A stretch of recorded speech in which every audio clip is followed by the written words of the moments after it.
Alô, galera do oitavo ano, tudo bem com vocês? Desejo tudo de bom para vocês e todos os seus familiares.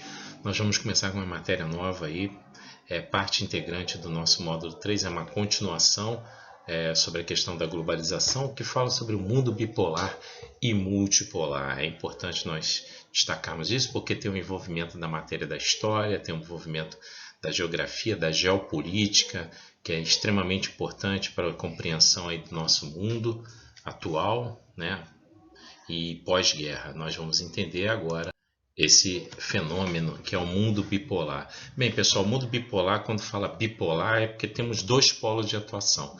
Primeiramente, dois países vão se destacar aí. A ex-república da União Soviética, a União das Repúblicas Socialistas Soviéticas e os Estados Unidos, né? Então, esses dois países se destacaram após a Segunda Grande Guerra como países vitoriosos.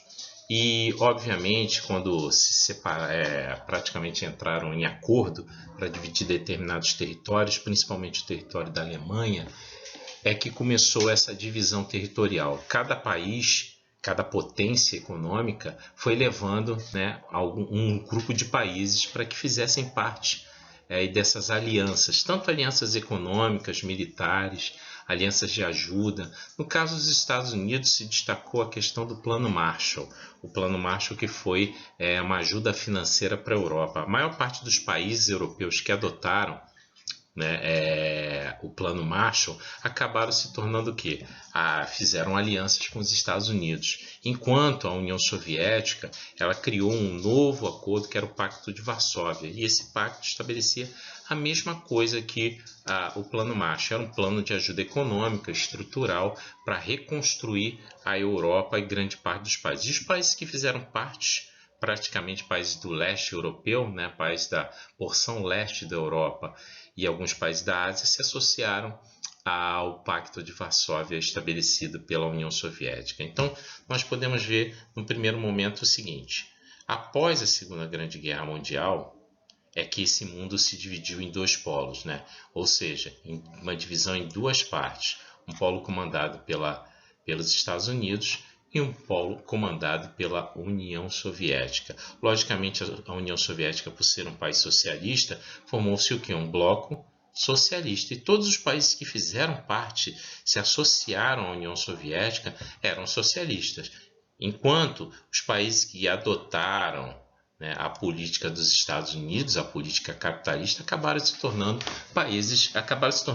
eram países capitalistas que acabaram dependendo economicamente dos Estados Unidos. Então esse mundo, durante um certo tempo, foi dividido dessas duas formas.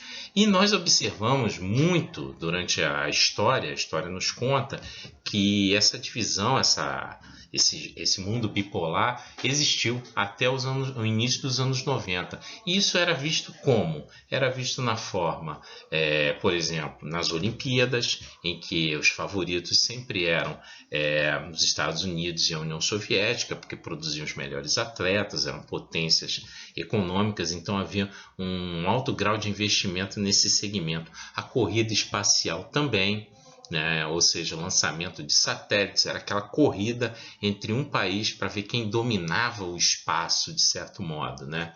E também na questão de produção de armamentos, né? Esse foi um momento até ruim da nossa história, por quê? Porque se produziu arsenal nuclear, porque ambos os países dominavam a tecnologia nuclear e se produziu muitos armamentos, né? E esses armamentos, logicamente, não foi usado entre as duas potências uma contra a outra. Na verdade, elas foram distribuídas em várias guerras que ocasionaram também uma disputa, né, de ideologias, como é o caso da Guerra da Coreia, entre Coreia do Norte e Coreia do Sul, na década de 50, e durante a década de 60 e 70 no Vietnã, entre o Vietnã do Norte e o Vietnã do Sul. Então, essas guerras não houve participação direta, né, exceto, né, na questão, por exemplo, do envio de tropas ali no caso na Guerra da Coreia e na Guerra do Vietnã, de tropas americanas, mas não houve um embate direto entre soviéticos e americanos. Isso não houve, né? Então, isso também fez com que o mundo se dividisse nesses dois blocos, socialista e capitalista. E cada potência, né, ela tinha a sua zona de influência, ou seja, a sua área de domínio econômico, estrutural, militar, de ajuda financeira, que acabou promovendo, inclusive, esses dois elementos que eu citei, que é no caso o Plano Marshall e o Plano do Pacto de Varsóvia, que foi feito para ganhar cada vez mais o quê? Áreas de influência, né? E também foram criadas áreas de influência militar, que foi criada a OTAN, né? Justamente para isso pelo lado norte-americano. E isso acaba, esse mundo bipolar, ele vai acabar na década de 90. O primeiro movimento já mostrando o enfraquecimento do socialismo acontece em 89 com a queda do Muro de Berlim. Né? E o Muro de Berlim foi o centro das atenções porque dividia a Alemanha entre um lado ocidental e um lado oriental, ou seja, um lado socialista e um lado comunista. A Alemanha era dividida por esse muro. Isso desde a Segunda Grande Guerra Mundial, no término dela, quando foi dividida essas áreas de influência. Essa área socialista pertencia à União Soviética e essa área capitalista pertencia à Europa, aos Estados Unidos, de certa forma. E ela acaba em 91, porque já surgem novos governos querendo, né, na União Soviética, essas mudanças. O principal presidente na época a tratar disso já seriamente foi o Mikhail Gorbachev, né, que propôs ali mudanças na União Soviética com abertura econômica, reestruturação, fim da corrupção, entre outras coisas, transparência, né, e mudanças, que foram os dois projetos interessantes, a Glasnost e a Perestroika. Tá legal? E aí nós temos aí a divisão do mundo bipolar, né? O mundo bipolar, como vocês podem ver, essa área verde aqui, ó, são áreas de influência, né? As áreas de influência da União Soviética, enquanto a área rosa era a área de influência dos Estados Unidos. Logicamente, o Brasil, durante todo esse período, fez parte da área de influência dos Estados Unidos. Isso aqui é só uma demonstração gráfica para vocês entenderem quais países, né? Muitos países se dividiram entre os dois lados, né? O lado aqui comunista, o lado socialista e o lado capitalista. De vários países que fizeram parte. É óbvio que a maior parte dos países que foram aqui estabelecidos nesse mundo bipolar pertenciam ao lado capitalista, tá legal? Ou seja, as áreas de influência, que é muito maior a área de influência rosa do que a área verde, tá legal? E aí surge um mundo multipolar. Multipolar, né, dá a ideia que de vários, não só dois, né? Ou seja, várias áreas de influência. Novos países surgirão, né? Então, a partir dos anos 90, já era vista aí inúmeras mudanças no mundo, principalmente porque o socialismo soviético já não dava conta. Ele foi enfraquecendo por quê? Por questões de corrupção, por questões de que o país não tinha mais dinheiro para sustentar esse projeto. Obviamente, a infraestrutura, os gastos militares foram absurdos, né? Gerando inúmeros problemas no que se diz respeito ao capital, né? Ou seja, não tinha mais investimentos, dinheiro para investir nesses segmentos. E, logicamente, teve que se abrir a economia para que novos investidores capitalistas, inclusive, né, atuassem nessa região, né? Então, foi muito importante essa questão do fim do socialismo soviético, porque trouxe uma abertura para que o país pudesse se reestruturar, porque senão não teria mais condições. Viver só de orgulho socialista não seria mais a questão. Teria também que mudar todo o esquema aí, mudar toda a infraestrutura para que esse país pudesse se adaptar. No começo foi um problema sério, mas depois o país foi se adaptando até se tornar um país aí um país de certo modo rico, né? Um país que tem recursos naturais gigantescos, aí, tem grandes reservas de petróleo, de aço, de carvão mineral, que faz com que ele tenha inúmeros acordos comerciais com vários países, inclusive com o Brasil, tá legal? Nova ordem surge em 3 polos de poder. Os Estados Unidos, que são vitoriosos nessa guerra aí, né, nessa guerra fria, né, nesse mundo bipolar. O capitalismo, a hegemonia norte-americana ganhou muito espaço, influenciando inúmeros outros países, seja na questão cultural, seja na questão econômica, né? Surge também o Japão, que é o maior representante da Ásia naquele momento. Nos anos 70 e 80 já despontava como uma grande potência econômica, produtora de tecnologia, que foi influenciar diversos outros países, né, que absorveram essa tecnologia, essa produção tecnológica. É o caso da China, é o caso ali de outros países que fazem parte, inclusive hoje, dos tigres asiáticos, que é assunto que a gente vai tratar mais adiante.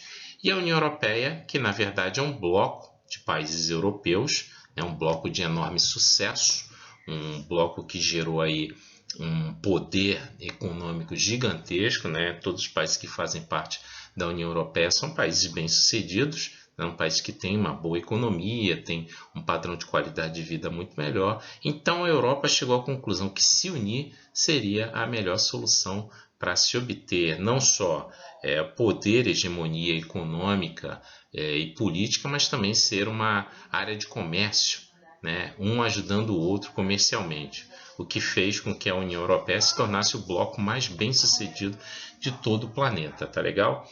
E, inclusive, apesar dos problemas que nós temos atualmente, com a questão também do Brexit, a saída do Reino Unido da União Europeia, mas isso aí não afetou a estrutura, não.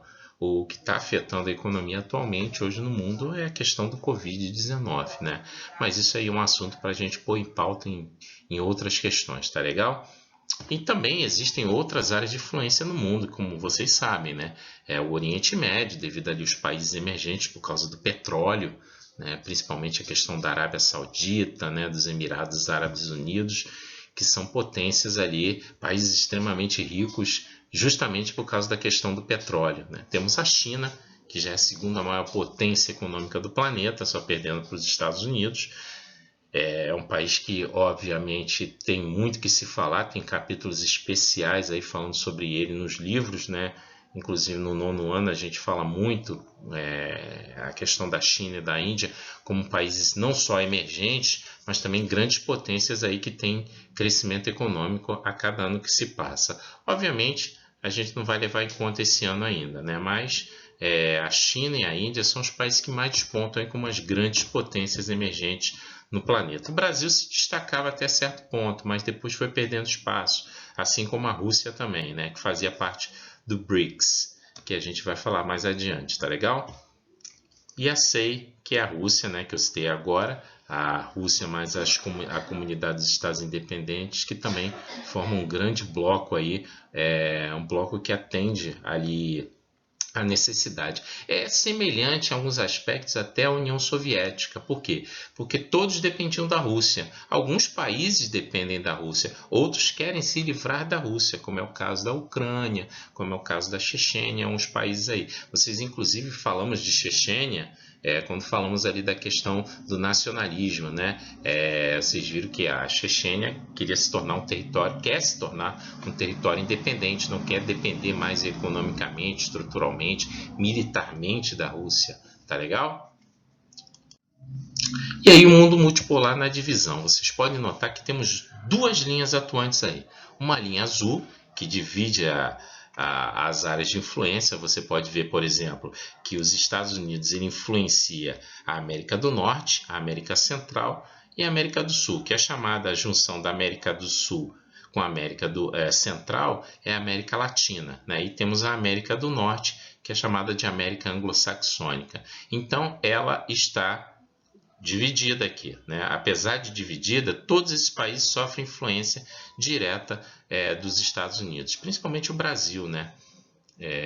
E aqui temos a Europa. A Europa nós podemos observar que temos a Europa Ocidental, a Europa Oriental, a Europa Ocidental onde se concentra todos os países ali que pertencem ao bloco da União Europeia, e temos aí a área de influência da África, ou seja, tudo isso aqui é a área de influência da União Europeia. Por que a África? Né? Porque a África, devido ao processo de colonização que surgiu lá no século XVI e até o final do século, até meados do século XX, houve um grande processo ali de colonização e depois o processo de descolonização da África, que a gente vai ver até mais adiante, tá legal? E o Japão, né? O Japão aqui que influencia parte do território chinês, a Coreia, os países que pertencem à Oceania, a Austrália, e Nova Zelândia, que são países considerados ricos, né, potências econômicas, mas a área de influência do Japão é toda essa aqui, praticamente o Sudeste Asiático,